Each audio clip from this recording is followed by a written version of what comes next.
आज चाहिँ गाइस यो बाख्रालाई घाँस ल्याउने ड्युटी चाहिँ मलाई परेको छ र यो दाउ र यो कोलको सुक्लो लिएर म हिँडेको छु जङ्गलतिर। र पानीको मौसम छ होइन, पानी कतिखेर पर्दा कुनै पत्तो हुँदैन। अहिले चाहिँ हल्का पानी रोकिएको छ, त्यही भएर म जाँदैछु बाख्रालाई घाँस लिन। र यहाँ चाहिँ मान्छेहरूले पुरै खेत जोतिसकेका छन्। अब अझै पानी चाहिँ चाहियो। जति पनि पानी परे पनि खेतमा पानी अझै जमेको चाहिँ छैन गाइस। रातभरि आज पानी परिरहेको थियो, त्यही पनि यो खेतमा अझै पानी जमेको छैन। अब यहाँ कहिले बिउ छर्नु कहिले रोप्नु। बरु गाइस आफू एक दुई दिन भोकै बस्न सकिन्छ कि बाख्रालाई त सकिँदो रहेन रहेछ।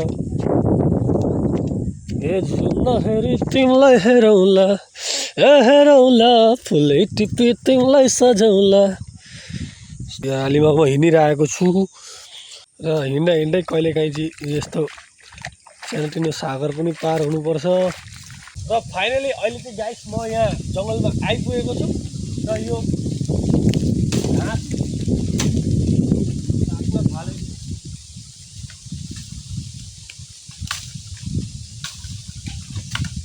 एकदम काट्दै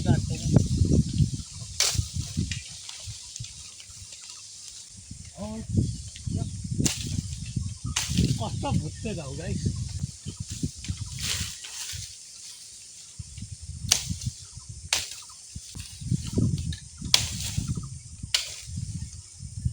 बहुत साह्रो छ गाइस ए बाख्रा पाल्न। त फाइनली गाइस यता चाहिँ मेरो घाँस मैले काटिसकेको छु र अब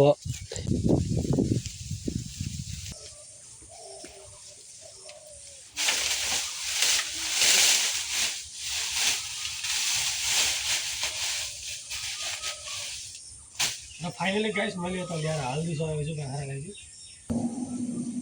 त गाइस यता बाख्राको सँगसँगै त बाछालाई पनि घाँस चाहिँ बाँधिदिनुपर्छ। त्यति भएपछि दिनभरि त होइन, एकछिनमा सकिहाल्छ।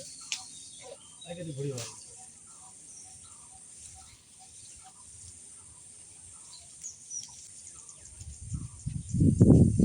फाइनली गाइस यो बिहानको यो जङ्गली काम चाहिँ सक्यो।